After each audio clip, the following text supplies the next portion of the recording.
الحمد لله رب العالمين والصلاة والسلام على سيد الأنبياء والمرسلين وعلى آله وصحبه أجمعين. قال الله تعالى: أعوذ بالله من الشيطان الرجيم بسم الله الرحمن الرحيم. تبارك الذي بيده الملك وهو على كل شيء قدير الذي خلق الموت والحياة ليبلوكم أيكم أحسن عملا وهو العزيز الغفور. السلام اور پردہ نشین میری ماں اور بہنوں، میں نے آپ لوگوں کے سامنے سورہ ملک کی ابتدائی 2 آیتوں کو تلاوت کی ہے. میرے بھائیوں، یہ دونوں آیتیں جو ہیں بڑی اہم آیت ہے.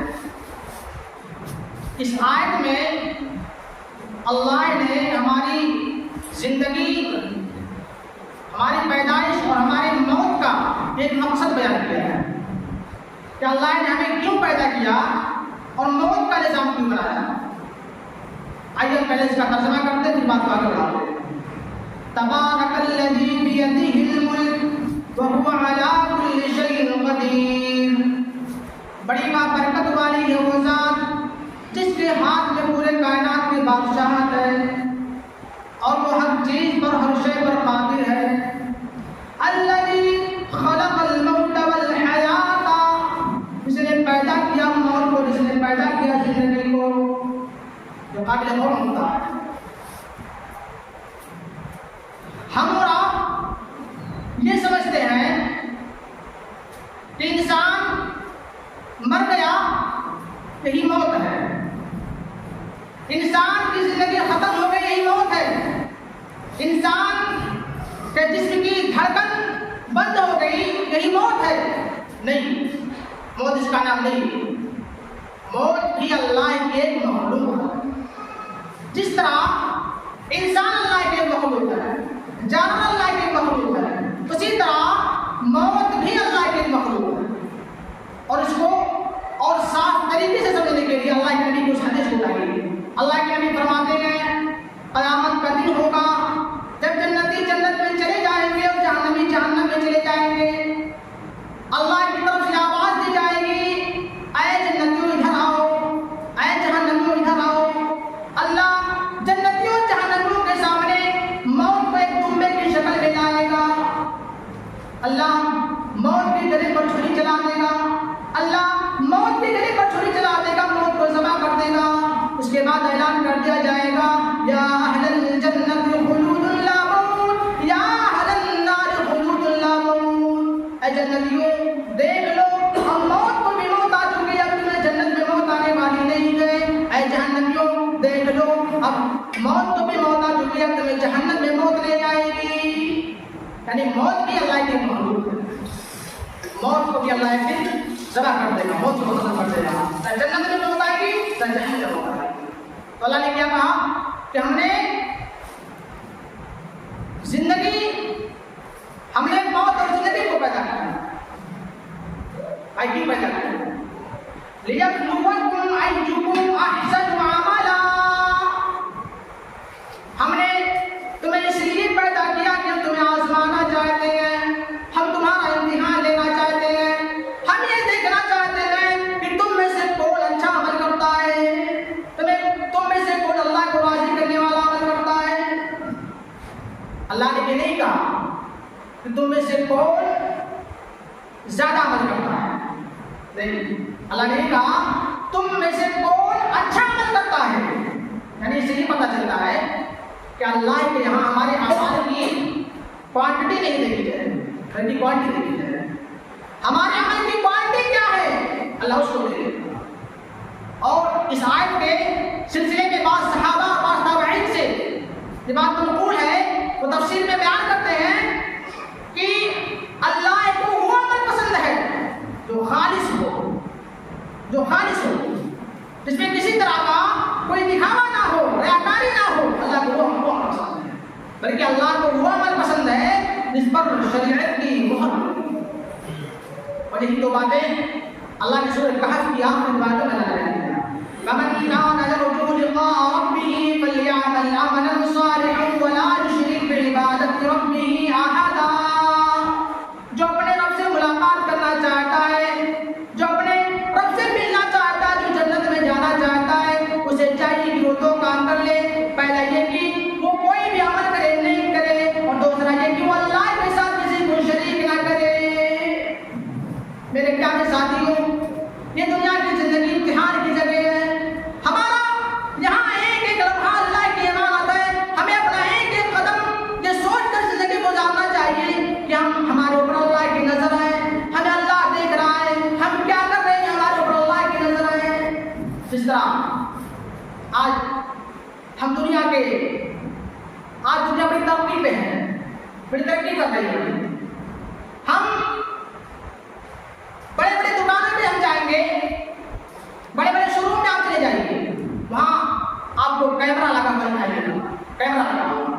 اور یہ دنیا والے کیمرہ لگانے کے بعد الگ سے ایک اشتہار مچسپاں کرتے ہیں کہ بھائی آپ کیمرے کے نظر میں ہیں، اگر آپ کوئی یہاں جرم کریں گے تو آپ پکڑے گئے، آپ ریکارڈ میں آئے.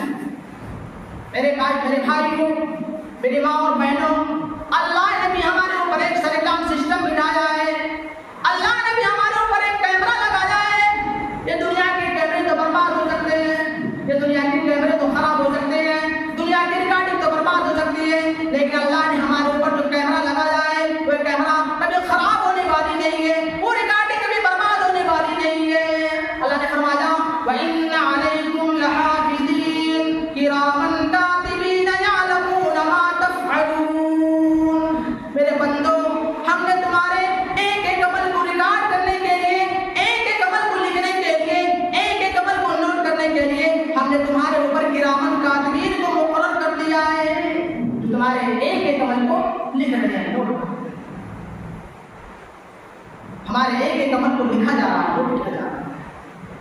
یہاں تک کہ ہمارے زبان سے جو بھی الفاظ نکلتے ہیں، اللہ کے فرشتے اس کو فوراً نوٹ کر لیتے ہیں. ما يلفظ من قول الا لديه رقيب عتيد. میرے بندو، تم اپنے زبان سے جو الفاظ نکالتے ہو، اللہ کا فرشتہ تمہارے ایک ایک لفظ کو نوٹ کر رہا ہے، ایک ایک لفظ کو لکھ رہا ہے. ہمارے ایک ایک زبان سے، ہمارے زبان سے نکلے ہوئے ایک ایک لفظ کو لکھا جا رہا ہے، نوٹ کیا جا رہا ہے. چاہے وہ نیک الفاظ ہوں یا برے الفاظ ہوں، سارے الفاظ کو، سارے لفظ کو ہمارے زبان سے نکلے ہوئے اللہ نوٹ کر رہا ہے، فرشتے لکھ. اور قیامت کے دن یہ ریکارڈنگ کھولی جائے. وَوُضِعَ الْكِتَابُ فَتَرَى الْمُجْرِمِينَ مُشْفِقِينَ مِمَّا فِيهِ وَيَقُولُونَ يَا وَيْلَتَنَا مَا لِهَٰذَا الْكِتَابِ لَا يُغَادِرُ صَغِيرَةً وَلَا كَبِيرَةً. قیامت کے دن جب بندوں کی کتاب رکھی جائے گی، بندوں کا نام اعمال رکھا جائے گا، جو مجرم لوگ ہوں گے وہ کہیں گے یا اللہ، اے اللہ، ہائے میری بربادی، یہ کیسی کتاب ہے. ما لِهَٰذَا الْكِتَابِ لَا يُغَادِرُ صَغِيرَةً وَلَا كَبِيرَةً. وہ کہیں گے ہائے میری بربادی، یہ کیسی کتاب ہے، یہ کیسی کتاب ہے، اس کتاب میں تو چھوٹے سے چھوٹا عمل اور بڑے سے بڑا عمل، سارا کا سارا عمل ریکارڈ کر لیا گیا ہے. یہ کیسی کتاب ہے، چھوٹے سے چھوٹا اور بڑے سے بڑا کوئی بھی نہیں، سارے اعمال کو ہمارے ریکارڈ کیا جا رہا ہے، لکھا جا رہا ہے، نوٹ کیا جا رہا ہے. اور دنیا میں کیا ہوتا ہے، اگر کوئی آدمی کوئی جرم کرتا ہے، اگر وہ اس جرم میں پکڑا جائے، اگرچہ آپ نے اس کو جرم کرتے ہوئے، وہ غلط کام کرتے ہوئے اگر آپ دیکھے ہیں، پھر بھی وہ آپ سے گواہی مانگے گا، ثبوت مانگے گا. آپ کے پاس گواہی کیا ہے بھائی، آپ کے پاس ثبوت کیا ہے کہ ہم نے یہ کام کیا ہے؟ تو اللہ نے بھی قیامت کے دن کے لیے کچھ گواہوں کو بنایا ہے. بھائی ہو سکتا ہے کل قیامت کے دن اللہ کے سامنے کہہ دیں اے اللہ یہ کام تو میں نے نہیں کیا تھا، کہ ہماری کتاب میں کہاں سے آ گئی؟ تو اللہ نے کچھ گواہوں کو بنایا ہے. حتی اذا ما جاءوها شهد عليهم سمعهم وابصارهم وجلودهم بما كانوا يعملون. قیامت کے دن ہمارے کان ہمارے خلاف گواہی دیں گے، ہماری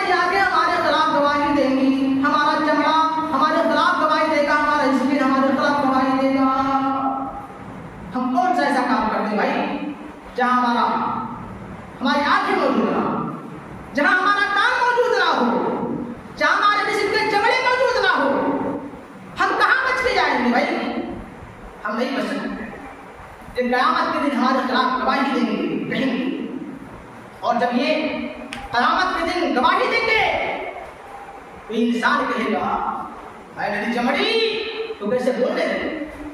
تیرے پاس تو زبان نہیں تھا، تجھے تو بولنا نہیں آتا تھا، تو کیسے بولنے لگے؟ وَقَالُوا لِجُلُودِهِمْ لِمَ شَهِدتُّمْ عَلَيْنَا، اے میری چمڑی تو کیسے بولنے لگی؟ تجھے تو بولنا نہیں آتا تھا، تیرے پاس تو زبان نہیں تھا۔ یہ چمڑی کہے گی قَالُوا أَنطَقَنَا اللَّهُ الَّذِي يَنطِقُ كُلَّ شَيْءٍ، آج میرے رب نے مجھے بولنا سکھایا ہے، آج میرے اللہ نے مجھے بولنا سکھایا ہے، آج میرے رب نے مجھے بولنا سکھایا ہے۔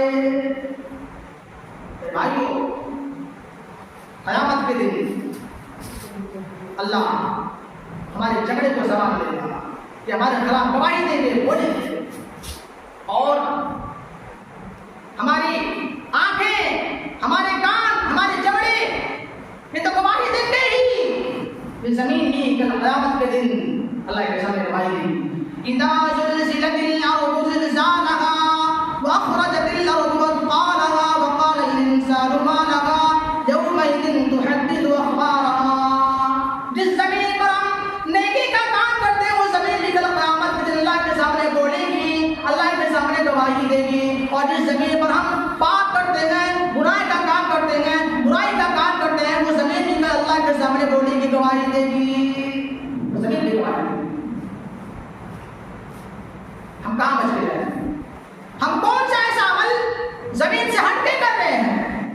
زمین کی کل قیامت کے دن اللہ کے سامنے بولے گی۔ بھائیو، قیامت کے دن اللہ ہمارے اعمال کو ہمارے گردنوں میں لٹکا دے گا، ہمارے گردن میں لٹکا دے گا اور کہے گا یہ آپ کا عمل ہے، یہ آپ کی کتاب ہے، آپ خود پڑھ لیجیے، آپ خود فیصلہ کر دیجیے آپ کے ساتھ کیا ہونا چاہیے۔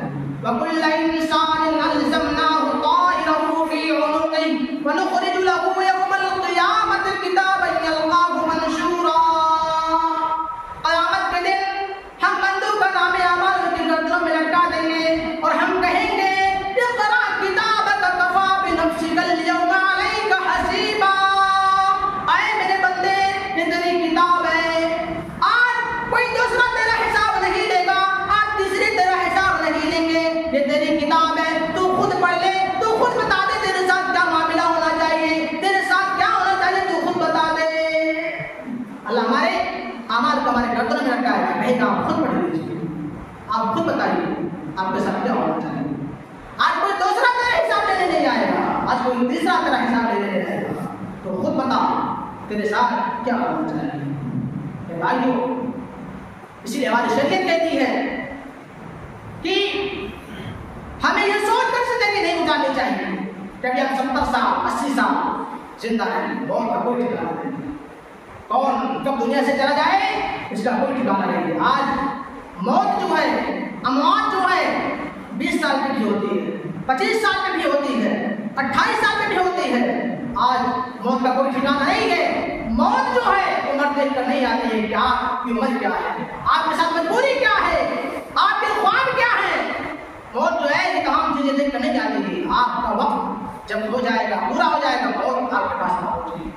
اور اللہ نے سورۃ لقمان کی ایک آیت میں اللہ نے 5 چیزوں کا نام لے کر کے اللہ نے کہا کہ ان 5 چیزوں کا علم صرف مجھ کو ہے، قیامت کب آئے گی کہ اللہ کو معلوم، بارش کب کتنی کہاں ہوگی کہ اللہ کو معلوم، اور رحم معدن میں کیا ہے کہ اللہ کو معلوم، اور انسان کل کیا کرے گا کہ اللہ کو معلوم، اور انسان کب مرے گا کہ اللہ کو معلوم۔ ان 5 چیزوں کا علم صرف اللہ کو ہے، اس کے علاوہ کسی کو نہیں۔ وما تدری نفس ماذا تکسب غدا وما تدری نفس بأي أرض تموت، انسان کہاں مرے گا کسی کو نہیں معلوم ہے، کوئی نہیں جانتا کہ انسان کہاں مرے گا، کب مرے گا، اس کے بعد انسان ہم اور آپ کب مریں گے، آپ اس کی بات ہی مت کیجیے، کہاں مرے گا اس کے بارے میں بھی کسی کو علم نہیں۔ عام طور سے لوگ یہی اندازہ کرتے ہیں، نہیں کرتے ہیں کہ ہم بھائی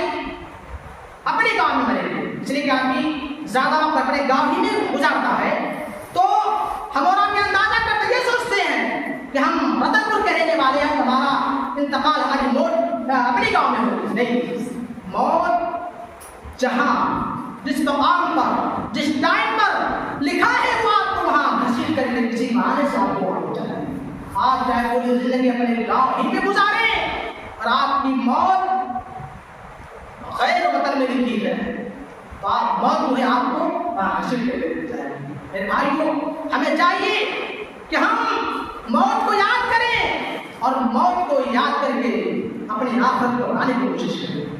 جانتے ہیں کہ جو دنیا کی آگ ہے, دنیا کی آگ جہنم کے آگ کا صرف 70 حصوں میں سے صرف ایک حصہ ہے. 70 حصوں میں سے صرف ایک حصہ ہے. اللہ کے نبی کا فرمان ہے, نارکم جزء من 70 جزء من نار جہنم. اے لوگوں, اگر جہنم کے آگ کے 70 حصے کر دیے جائیں تو ان 70 حصوں میں سے صرف ایک ہی حصہ دنیا میں آ جائے, باقی 69 حصہ جہنم کے اندر موجود ہے. جہنم کی آگ دنیا کی آگ سے 72 گنا بڑھ کے ہوگی, تیز ہوگی, زیادہ ہوگی. ہم دنیا کی آگ کو برداشت نہیں کر پا رہے ہیں, جہنم کی آگ کو ہم کیسے برداشت کرتے ہیں؟ ہم کوئی غلط کام جب کرتے ہیں, اگر کوئی ہم سے کہتا میرے بھائی آپ اس کو مت کیجیے, کل آپ کے ساتھ ایسا ہو سکتا ہے, اللہ کے یہاں آپ کی پکڑ ہو سکتی ہے. میں کیا لیں گے, چل ہم دیکھ لیں گے, دیکھا جائے گا, ہم دیکھ لیں گے کیا ہوگا. میرے بھائی, ہم دنیا کی آگ کو برداشت کرنے کی طاقت نہیں رکھتے, ہم جہنم کی آگ کو کیسے برداشت کریں گے؟ اور جہنم جو ہے بہت گہری ہے, بہت گہری. ایک بار اللہ کے نبی صحابہ کے ساتھ بیٹھے تھے, اللہ کے نبی صحابہ کے ساتھ بیٹھے تھے, اچانک ایک زوردار آواز آتی ہے, ایک زوردار آواز آتی ہے. اللہ کے نبی نے صحابہ سے پوچھا, اے میرے صحابہ یہ کیسی آواز ہے؟ صحابہ نے کہا, اے اللہ کے نبی, اللہ اور اللہ کے رسول زیادہ جانتے ہیں. اللہ کے نبی نے فرمایا, ہذا حجر رمی به بالنار منذ 70 خریفا. اے میرے صحابہ, یہ جہنم میں پتھر کے گرنے کی آواز تھی تو 70 سال پہلے جہنم میں گرایا گیا تھا, تو 70 سال پہلے جہنم میں ڈالا گیا تھا, اور آج 70 سال مکمل ہو جانے کے بعد, آج 70 سال پورا ہو جانے کے بعد وہ جہنم کے گہرائی تک پہنچا ہے, جہنم کے تہ تک پہنچا ہے. جہنم اتنے گئے, ایک پتھر جہنم کے گہرائی تک تہ تک پہنچتے پہنچتے 70 سال لگے. 70 سال لگے اس کو گہرائی تک پہنچتے پہنچتے. اگر آپ کے پاس بلڈنگ ہے, آپ اپنے 3 منزلے بلڈنگ سے ایک چھوٹا سا پتھر لیجیے, اس کو ایک بار نیچے پھینک کر کے آپ اندازہ کیجیے کتنا ٹائم لگتا ہے اس کو نیچے آنے میں, کتنا ٹائم لگے گا. آپ اندازہ کر لیجیے کہ ایک پتھر کو جہنم میں گرایا گیا, 70 سال لگ گئے اس کو جہنم کے گہرائی تک, جہنم کے تہ تک جہنم بہت گہری. اور جو جتنا گنہگار ہوگا اس کو اسی حساب سے جہنم میں ڈالا جائے گا. جہنم کے الگ الگ درجے ہیں, جو جتنا گنہگار ہوگا اس کو اسی حساب سے جہنم اس کو مقام دی جائے گی, اس کو جگہ دی جائے گی. اس لیے اللہ نے منافقوں کے بارے میں فرمایا, ان المنافقین فی الدرک الاسفل من النار. منافق لوگ جہنم کے سب سے نچلے درجے میں ہوں گے. جو ایمان والوں کا چولا پہن کر کے ایمان والوں کو دھوکہ دیتے ہیں وہ جہنم کے سب سے نچلے درجے میں ہوں گے, جہنم کے سب سے گہرائی والے درجے میں ہوں گے. جہنم بہت گہری ہے, ہم جہنم کی آگ کو برداشت نہیں کر پائیں گے. اور ایسا نہیں ہے کہ جہنم میں ہوتا ہے, یہ ہم نے آپ کے سامنے ذکر کیا کہ موت کو بھی ایک دن اللہ جمع کر دے گا. موت کبھی نہیں آئے گا, موت کو ختم کر دیا جائے گا, موت آئے گی نہیں. آپ جہنم میں چلیں گے, آپ جہنم میں چلیں گے, ایک بار آپ کے جسم کی کھال جل جائے گی, دوبارہ اللہ آپ کے جسم پر کھال چڑھا دے گا, آپ کو اللہ دوبارہ چمڑا دے دے گا, پھر اللہ جہنم میں ڈالے گا. جہنم کے عذاب کو اللہ آپ کو جہنم کے عذاب میں پھر سے ڈالے گا. بار بار آپ کو جلنے کی تکلیف دی جائے. دنیا کی آگ میں اگر کوئی جل جاتا ہے